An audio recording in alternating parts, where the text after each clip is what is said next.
चल रहा है क्या? अनसॉल्व 2025 का सेट नंबर 3 हम लोग स्टार्ट करेंगे, जिसका कोड है BX। पहले हम लोग इसका ऑब्जेक्टिव वाला पोर्शन करेंगे। पहला क्वेश्चन देखते हैं क्या है। क्वेश्चन ये है कि tan theta is equal to 3/4, तो ये कह रहे हैं cos थीटा फाइंड करिए। करना हमको ये है कि tan थीटा का मान गिवन है और cos थीटा निकालना है।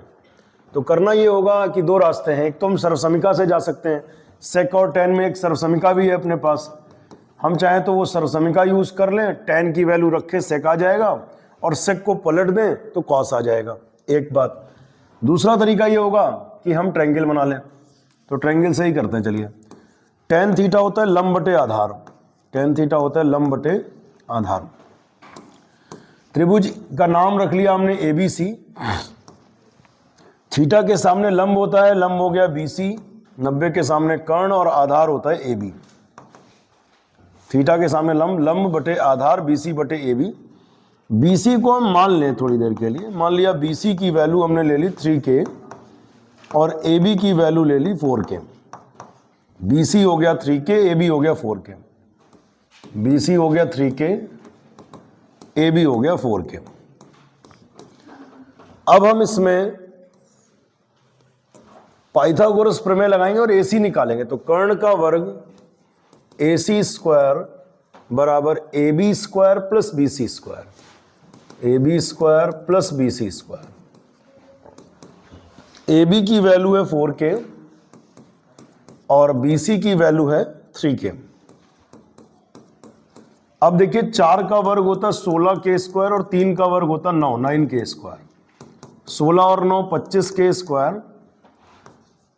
तो 25 का जो वर्गमूल लेंगे वो हो जाएगा 5K स्क्वायर का K, माने AC की वैल्यू हो जाएगी 5K। अब हम इसमें साइन थीटा निकालेंगे, सॉरी cos थीटा निकालेंगे। यहां से हम cos थीटा निकालेंगे और cos थीटा का फॉर्मूला होता है बेटा आधार बटे कर्ण। आधार बटे कर्ण होता है। तो थीटा के सामने लंब, 90 के सामने कर्ण, आधार हो गया AB। आधार हो गया AB, आधार बटे 90 के सामने कर्ण हो गया AC। AB upon AC। AB is 4K and AC is 5K। K से K कैंसिल, ये हो जाएगा 4/5। अब हम देखते हैं इसमें ऑप्शन हमारा कौन सा सही है। तो पहले क्वेश्चन का A पार्ट, A ऑप्शन बिल्कुल सही है, 4/5। अगले क्वेश्चन पे बढ़ते हैं। दूसरा क्वेश्चन, क्वेश्चन नंबर 2 हम लोग इस साइड कर लेते हैं, ये 3 के लिए हो जाएगा। ये कह रहे हैं कि एक पासे को एक बार फेंका जाता है। देखिए, पासे को अगर आपने एक बार फेंका तो गिरने के कुल तरीके होते हैं 6। या तो 1 आएगा, 2 आएगा, 3 आएगा, 4 आएगा, 5 आएगा या 6 आएगा। एक पासा आपने उछाला, टोटल वो 6 तरीके से गिर सकता, 1 2 3 4 5 6, कुछ भी आ सकता है। आगे इन्होंने कहा कि इस पर सम संख्या आने की क्या प्रायिकता है। तो बेटा सम संख्याएं कौन कौन सी होती हैं? सम संख्या 2 होती है, 4 होती है, 6 होती है। तो सम संख्या हो गई 2 4 6। अब देखिए सम संख्या आने की प्रायिकता, यहां लिखेंगे सम संख्या आने की प्रायिकता। सम संख्या आने की प्रायिकता क्या होती है बेटा? सम संख्याएं होती हैं 3। इसमें 3 सम संख्याएं, टोटल कितनी है? 6। तो 3 एकम 3, 3 दूना 6। Your answer is 1/2। तो सम संख्या आने की प्रायिकता हो गई 1/2। क्वेश्चन नंबर 2 में ऑप्शन सही होगा बी वाला, दूसरे का बी ऑप्शन सही है। तीसरा हमने पहले से नोट कर रखा है। इसमें इन्होंने कहा है कि इसका माध्यक वर्ग बताना है। लगभग हर सेट में आपको ये क्वेश्चन मिलेगा, एक माध्यक वर्ग का, एक बहुलक वर्ग का। तो माध्यक वर्ग पता करने के लिए सबसे पहला काम होता है संचयी बारंबारता निकालना। सबसे पहला काम होता है बेटा संचयी बारंबारता हम लोग निकालते हैं, जिसको CF से लिखते हैं। देखिए संचयी बारंबारता सबसे पहले 7 लिखेंगे। 7 में 8 जोड़ेंगे तो 15, और 15 में 15 जोड़ेंगे तो 30, और 30 में 10 जोड़ेंगे तो 40, 40 में 5 जोड़ेंगे तो 45। एक बार ऐसे भी जोड़ लो, आएगा वही, इससे क्रॉस चेक हो जाता है। देखिए 10 5 15 15 30, 30 और 8 7 15, 30 और 15 45। तो जब विषम संख्या आती है तो हम लोग ऐसे देखते हैं 45 प्लस 1/2, इसमें एक जोड़ना है 45 प्लस 1/2 यानी 46/2 यानी 23वां पद। आपको देखना होगा कि 23वां पद किस अंतराल में आएगा। तो बेटा पहले पद से 7वें पद तक तो ये अंतराल लगेगा, 8वें पद से ध्यान से देखिएगा, पहले पद से 7वें पद तक ये अंतराल चलेगा, 8वें पद से 15वें पद तक ये अंतराल चलेगा।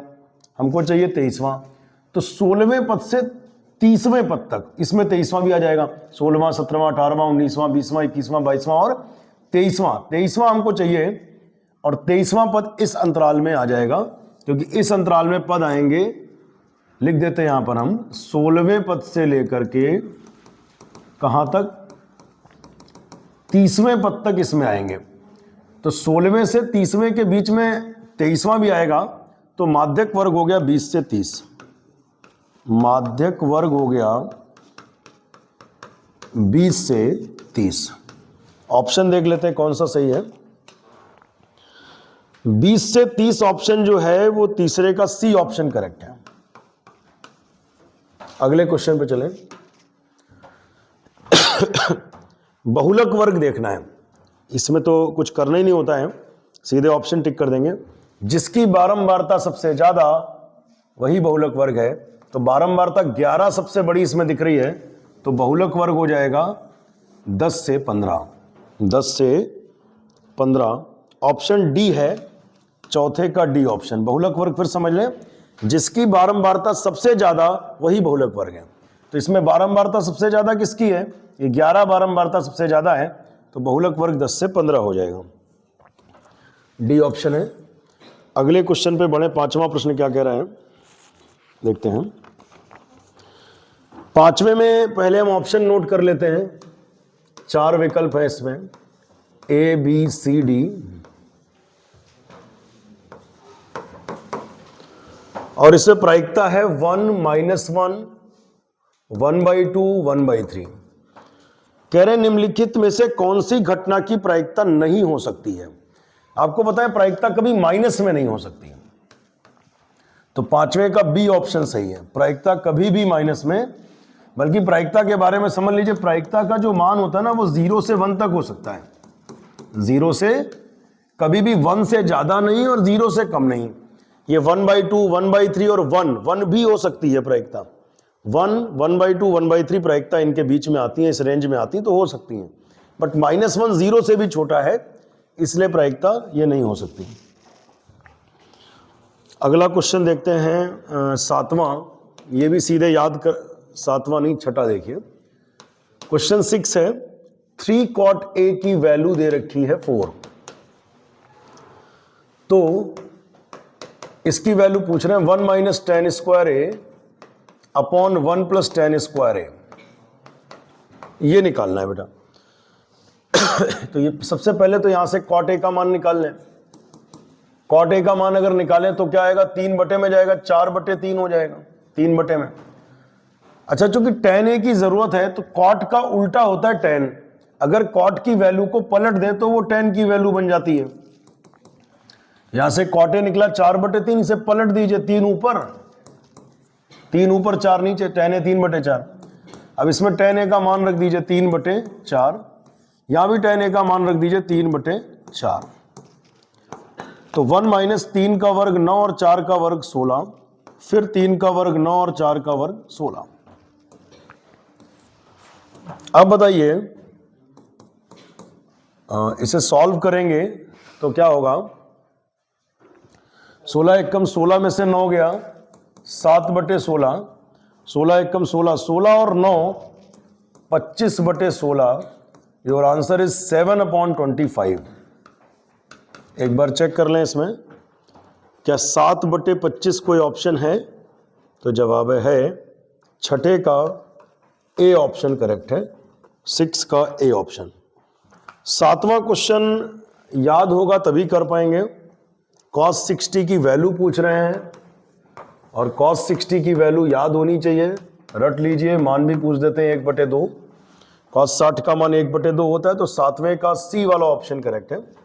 आगे बढ़ते हैं। 8वां क्वेश्चन देखिए क्या है, 1 + tan square theta upon 1 + cot square theta upon 1 plus tan square theta, इसकी वैल्यू निकालनी है। बेटा ये सर्व समीकाएं अगर पढ़ी होंगी तो उनसे लगेगा 1 प्लस कॉट स्क्वायर थीटा एक फार्मूला होता है कॉसेक स्क्वायर थीटा। अब कह दो समझ नहीं आया, तो ये समझने वाला खेल नहीं, याद करने वाला खेल है। ये फार्मूला एक सर्वसमीका होती है cosec square theta minus cot square theta is equal to 1। वहां से निकल आता है कॉसेक स्क्वायर थीटा बराबर, निगेटिव उधर जाएगा तो पॉजिटिव होगा, तो कभी भी लिखाओ 1 plus cot square theta cosec square theta. अच्छा 1 plus tan square theta sec square theta, 1 plus tan square sec square, 1 plus cot square cosec square. आगे बढ़ते हैं, ऑप्शन ऐसा नहीं है तो और सॉल्व करिए। अभी कॉसेक को हम 1 अपॉन साइन कर लेंगे, कॉसेक थीटा को 1 अपॉन साइन थीटा लिख लेते हैं, लेकिन स्क्वायर है तो स्क्वायर भी लगेगा, और सेक को हम 1 अपॉन कॉस लिखते हैं, स्क्वायर है तो स्क्वायर भी लगेगा। अभी क्या करना है, अभी करना ये पलट के ऊपर जाएगा, तो ये हो जाएगा कॉस स्क्वायर थीटा बटे साइन स्क्वायर थीटा। कॉस बटे साइन क्या होता है बेटा, कॉस बटे साइन कॉट होता है, स्क्वायर तो लगा ही है। ऑप्शन देख लीजिए, कॉट स्क्वायर थीटा है कोई क्या, 8वें का डी ऑप्शन करेक्ट है, इसका मान है cot square theta. Question number 9 पे आते हैं। एलसीएम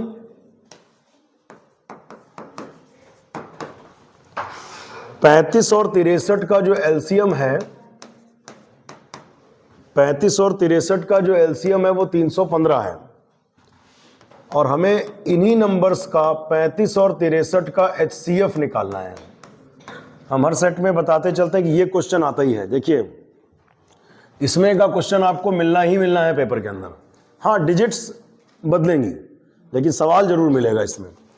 तो इसके लिए याद कर लीजिए एलसीएम इंटू एचसीएफ, लासा गुणे मासा बराबर first number into second number, यानी पहली संख्या गुणे दूसरी संख्या। एलसीएम जो है 35 और 63 का वो 315 है, और एचसीएफ हमको फाइंड करना है, तो वैसे एचसीएफ लिख दो। पहला नंबर कौन सा है 35, और दूसरा नंबर कौन सा है 63। यहां से अगर हम एचसीएफ पर जाएं तो 35 गुणे 63 और बटे में जाएगा 315। सॉल्व कर लीजिए, 5 सते 35, 5 छक्का 30, 1 31, 1 बचा 15, 5 3 15। तो बेटा 63 चला गया, एचसीएफ 7 आ रहा है। तो बस इतना देख लो ऑप्शन में 7 है कि नहीं है। तो 90 क्वेश्चन का ए पार्ट, सॉरी 90 का बी ऑप्शन करेक्ट है। इसके बाद आते हैं अगले प्रश्न पे, क्वेश्चन नंबर 10। 12, 15 और 21, 12, 15 और 21 का एलसीएम फाइंड करना है। तो जैसे आपने बिल्कुल छोटे क्लास में सीखा था, चाहे तो अलग अलग प्राइम फैक्टर करके भी कर सकते हैं, बट ये ऑप्शनल क्वेश्चन है तो आप सीधे, ऑब्जेक्टिव है तो ऐसे ही कर लीजिए, एक साथ तीनों के फैक्टर करिए, मल्टीप्लाई करिए, एलसीएम आ जाएगा। 2 छंग 12, 15 2 से कटेगा नहीं, 21 कटेगा नहीं, 2 से काटिए 2 3 6, 15 कटेगा नहीं, 21 कटेगा नहीं, 3 से कटेगा, 3 1 कम 3, 3 5 15 और 3 7 21। अब 5 से कट जाएगा, 5 1 कम 5, और फिर 7 से भी कटेगा। अब एलसीएम कैसे निकालते हैं, इन सबकी मल्टीप्लाई कर दो, 2 इंटू 2 इंटू 3 इंटू 5 इंटू 7, 2 दूना 4 3 12 पंच 60, 2 दूना 4 3 12 पंच 60 गुणे 7, 6 7 42, एक 0 भी आएगा, 420। बड़ा खतरनाक आंसर है। 10वें का डी ऑप्शन करेक्ट है, 10वें क्वेश्चन का डी ऑप्शन करेक्ट है। 11वां देखिए, √2 और 2 माइनस √2। क्वेश्चन कह रहा है √2 और 2 माइनस √2 का गुणनफल करना है। क्वेश्चन ये कह रहा है कि √2 और 2 माइनस √2 का नहीं गुणनफल करना है, और फिर गुणनफल बताना है कि जो आएगा रिजल्ट इसका वो परिमेय है कि अपरिमेय है कि एक पूर्णांक है या उनमें से कोई नहीं। देखते हैं, पहले गुणा करते हैं। तो √2 और 2 माइनस √2 की गुणा करते हैं, गुणा करिए तो 2√2 और √2 की गुणा 2 होगी, 2√2 √2 की गुणा 2 हो गई। अब ये संख्या कैसी है, तो जाहिर सी बात है अपरिमेय संख्या है, क्योंकि इसमें √2 है, तो ये संख्या एक अपरिमेय संख्या है। ऑप्शन देख लेते हैं, 11वें क्वेश्चन का ए ऑप्शन करेक्ट है। आगे बढ़ते हैं 12वें प्रश्न पर। सिंपल इन्होंने 2 पॉइंट दे रखे हैं, इसमें का क्वेश्चन भी आता है लगभग हर सेट में। 2,3 और 4,1 इनके बीच की दूरी चाहिए। 2 पॉइंट्स हैं 2,3 और 4,1 इनके बीच की दूरी चाहिए। तो 2 बिंदुओं के बीच की दूरी कैसे निकलेगी बोलो बेटा? अंडर रूट में 4 - 2 का होल स्क्वायर 1 - 3 का whole square, 4 - 2 whole square 1 - 3 whole square. 4 में से 2 गए 2 का वर्ग, और 1 में से 3 गया -2 का वर्ग, 2 का वर्ग 4 -2 का वर्ग 4 यहां से कॉमन 2√2, या ऐसे लिख लो 4 4 8, 8 को लिख लो 4 × 2, 4 का वर्गमूल 2 2√2। ऑप्शन देख लीजिए 2√2 है कोई? यस है। 12वें क्वेश्चन का सी ऑप्शन करेक्ट है। अगला क्वेश्चन है 13वां क्वेश्चन हम लोग नए पेज पर करते हैं। इसमें का सवाल भी लगभग हर सेट में अभी तक मिला है। एक सर्किल बना लेते हैं इस क्वेश्चन को समझने के लिए। ये हमने एक वृत्त बना लिया,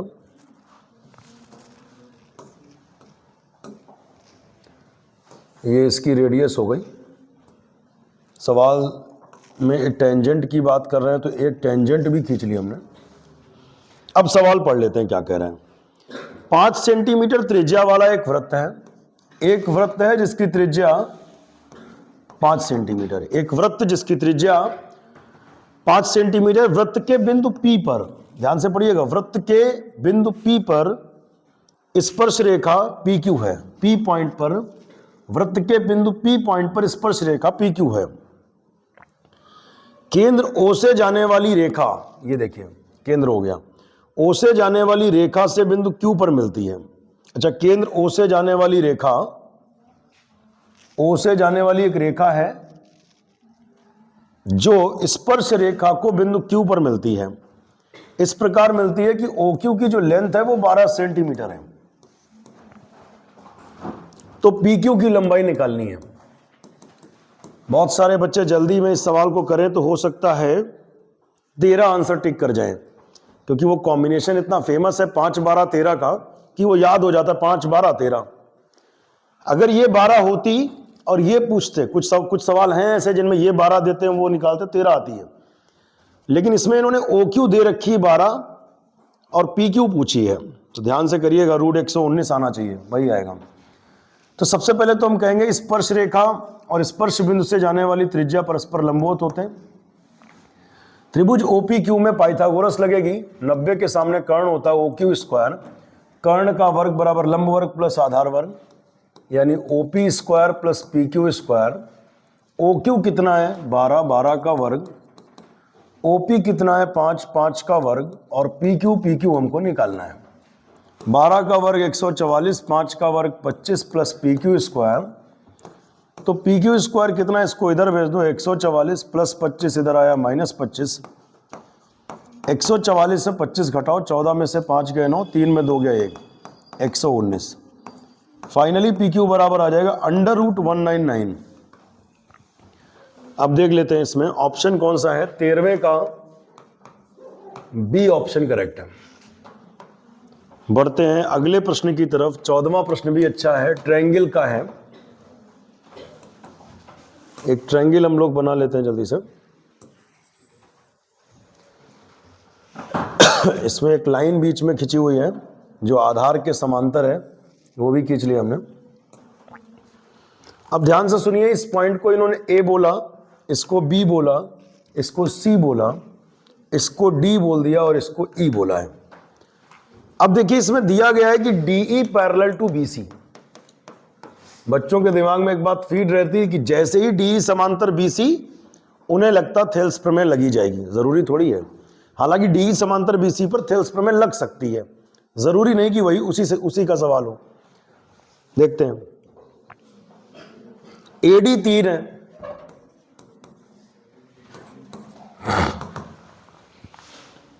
DE 4 है। जैसे ही इन्होंने DE दिया तो समझ आ गया थेल्स प्रमेय नहीं लगेगी भैया, क्योंकि थेल्स प्रमेय इन वाली भुजाओं को का रेशियो बताती है। थेल्स प्रमेय कहती है कि AD बटे DB और AE बटे EC। थेल्स प्रमेय में इसका कोई रोल नहीं है। ये दिया है मतलब कहानी कुछ और होने वाली है। DB 1.5 है, DB 1 और हमको निकालना है BC निकालना है बेटा। BC is question mark. अब जरा ध्यान से समझ लेना कहानी। बात इसमें यह है कि ये समांतर इसके है, अगर इसकी जगह पर ये वाली भुजा देते, ये 4 देते और ये पूछते, तो हम लगाते थेल्स प्रमेय से कि AD बटे DB बराबर AE बटे EC। बट वो दोनों तो मिसिंग है, पता ही नहीं है, निकालना नीचे वाली है। तो हम इन दोनों त्रिभुजों को समरूप कर लें। पहले किन त्रिभुजों की बात कर रहे हैं, किनको समरूप कर लें? एक तो ये जो छोटा त्रिभुज दिख रहा है, इसमें का एक सवाल था, हो चुका है एक सेट में। इस रेड वाले ट्रायंगल को फुल ट्रायंगल के हम लोग इस रेड वाले ट्रायंगल को फुल ट्रायंगल के समरूप कर लें। इस रेड वाले ट्रायंगल को हम लोग क्या करेंगे, फुल ट्रायंगल के, रेड ट्रायंगल को फुल ट्रायंगल के समरूप कर लें। क्या ये वाला एंगल इस एंगल के बराबर होगा? बिल्कुल होगा, क्योंकि जब दो समांतर रेखाओं को एक तिर्यक रेखा काटती है, संगत कोण बराबर होते हैं। तो हम लिख सकते हैं एंगल D बराबर एंगल B। ऑब्जेक्टिव में अलग लिखने का कोई मतलब नहीं, समझ लो केवल, लेकिन हम लिख दे रहे हैं एंगल E बराबर एंगल C। और अगर दो एंगल बराबर हो जाते हैं तो हम लिख सकते हैं कोण कोण समरूपता से त्रिभुज ADE समरूप है त्रिभुज ABC के। ADE यानी ये वाला ट्रायंगल फुल ट्रायंगल के समरूप है। और यहां लिखेंगे समरूप त्रिभुजों की संगत भुजाएं समानुपाती होती। तो AD बटे AB, AD upon AB is equal to DE upon DE। DE के साथ क्या लेंगे? BC। DE बटे BC। हालांकि AE बटे AC भी लिख सकते हैं, उसका कोई रोल है नहीं तो छोड़ो। मतलब AD बटे AB बराबर DE बटे BC। यहां से देखो AD AB DE BC। AD की लेंथ आप देखो तो 3 है और AB मतलब पूरी दूरी यहां से यहां तक तो 3 + 1.5 3 + 1. AD जो है वो 3 है और AB अगर देखें तो 3 और 1.5 यानी 4.5। DE कितना है? 4 है और BC हमको फाइंड करना है। आगे बढ़ते हैं। 3/3 और 1 4 4.5 इज इक्वल टू 4/BC। तो दशमलव हटाओ, 0 बढ़ाओ तो 15 दूनी 30 और 15 तियां 45। तो 2BC 2 से काट दीजिए, 2 दूना 4, तो BC बराबर हो जाएगा 3 दूना 6। तो BC की वैल्यू हो जाएगी 6 सेंटीमीटर। ऑप्शन देख लेते हैं। 14वें क्वेश्चन का D वाला ऑप्शन बिल्कुल सही है। बढ़ते हैं 15वें प्रश्न की तरफ। इसमें लिखा है R बराबर 6 सेंटीमीटर है और त्रिज्य खंड का जो कोण है वो 60 अंश है। त्रिज्य खंड का क्षेत्रफल निकालना है। बेटा त्रिज्य खंड के क्षेत्रफल का सूत्र याद कर लो। त्रिज्य खंड का क्षेत्रफल का सूत्र होता है πr² θ/360। ऑप्शन अगर पाई में है, यस पाई में ही ऑप्शन है, तो पाई को पाई लिखेंगे। आर की वैल्यू 6, 6 का वर्ग 6 × 6 और थीटा कितना है? 60 अंश बटे 360। 0 0 कट गया, 6 छंग 36, फिर 6 से 6 कट गया, आंसर आया 6 पाई। मात्रक लिखेंगे सेंटीमीटर स्क्वायर क्योंकि क्षेत्रफल है ये। तो ऑप्शन हम लोग देख ले 15वें का सी ऑप्शन करेक्ट है।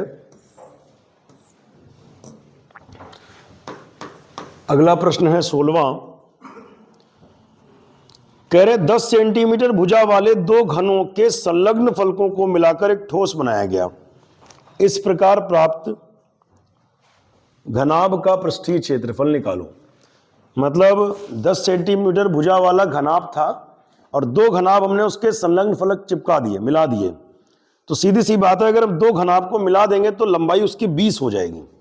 अगर एक घनाभ की 10 है, इसकी 10 है, उनको मिला दिया तो 10 और 10 कितना हो गया?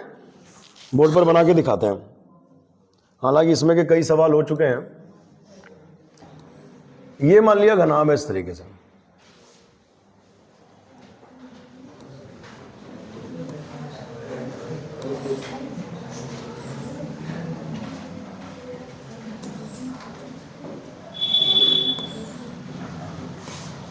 ये एक घनाभ है,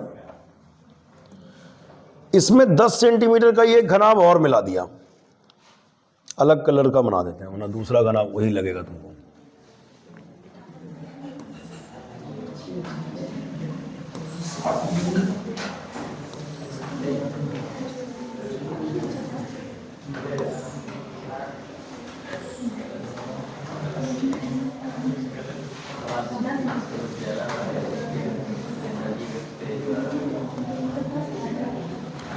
ये आपने क्या किया, एक घनाभ में दूसरा घनाभ चिपका दिया, सटा के रख दिया बिल्कुल, एक फेस उसका मिला दिया, ये वाला फेस कॉमन फेस हो गया।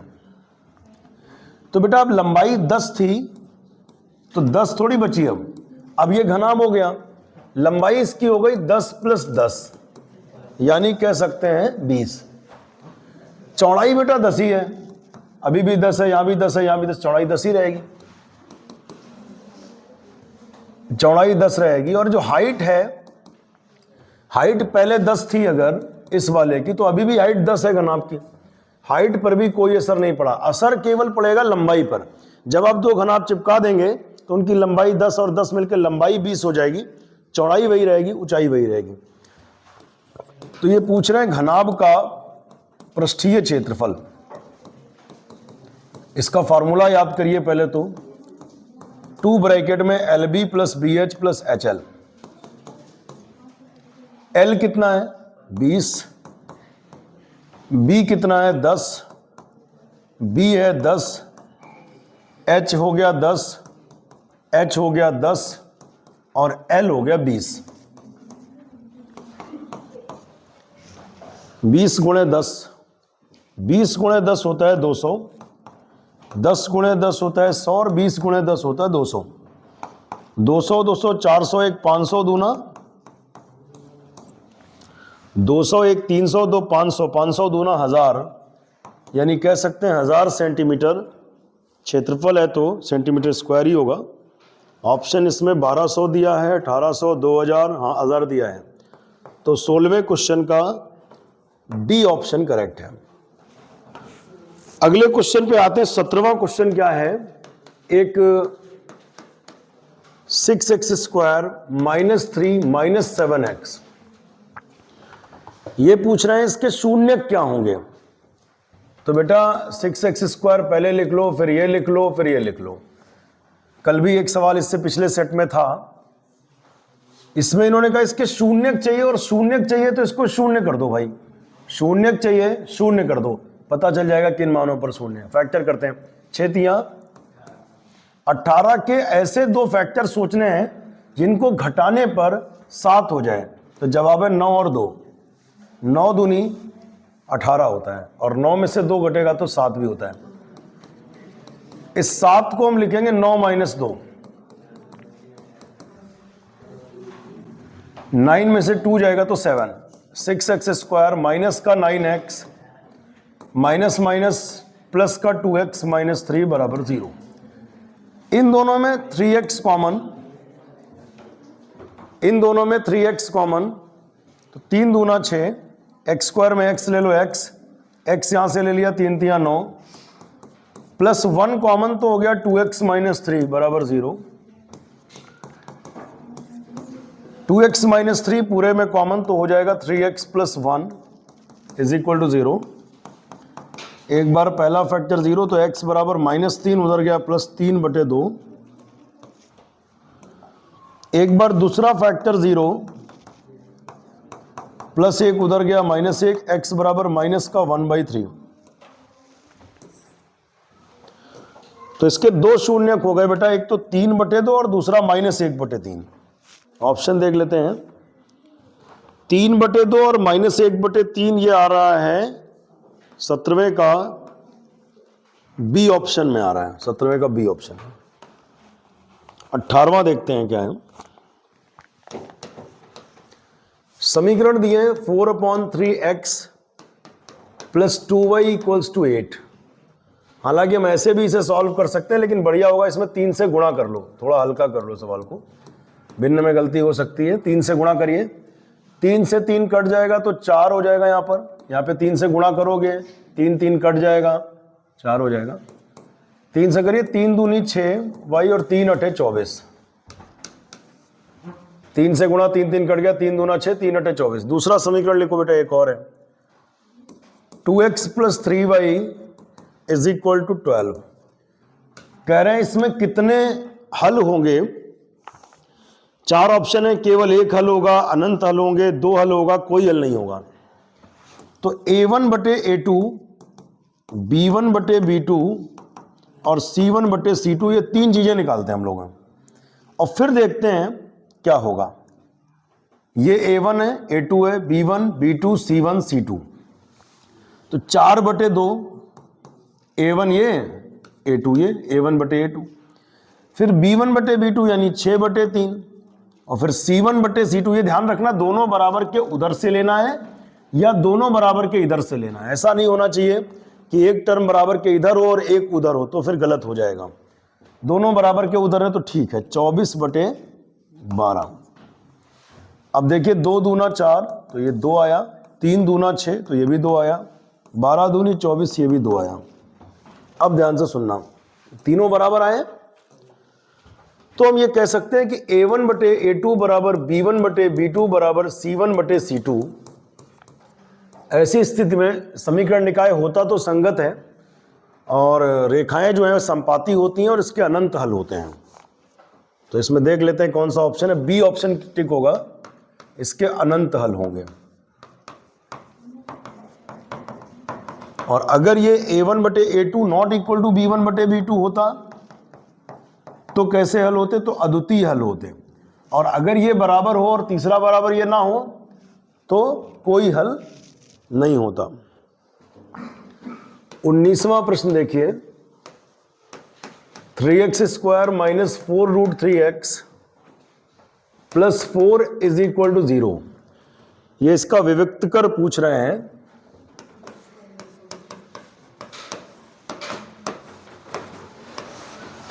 तो इसका विविक्त कर या डिस्क्रिमिनेंट बोलते हैं अंग्रेजी में, होता है b² - 4ac। देखते हैं क्या होगा। ये बेटा a होता है ना, ये क्या है? ये b है, और ये क्या है? ये c है। b का जो वैल्यू है वो -4√3 है, इस पे स्क्वायर लगाएंगे। a की वैल्यू 3 है और c की वैल्यू 4। माइनस का वर्ग प्लस 4 का वर्ग 16, √3 का वर्ग 3, 4 चक्कू 16 तियां 48, 16 तियां 48 - 48 कितना हो जाएगा? तो विविधकर 0 आया। ऑप्शन इसमें टिक हो जाएगा। 19वें का सी ऑप्शन करेक्ट है। 20वां देखिए, एपी दे रखी है 3, 3 + √2, 3 + 2√2, 3 + 3√2 ये कह रहे हैं कि इसका सर्वांतर निकालो डी। डिफरेंस कैसे निकलता है? सर्वांतर निकालने का तरीका होता है दूसरे से पहला घटा दो। सर्वांतर कैसे निकलेगा? A2 - A1 समझ लो, दूसरा पद माइनस पहला पद, दूसरे से पहला घटा दो तो 3 + √2 - 3, तो सर्वांतर हो जाएगा √2, और यही आपका आंसर है। ऑप्शन देख लेते हैं। तो 20वें का C option, D option, sorry 20वें का डी ऑप्शन करेक्ट है।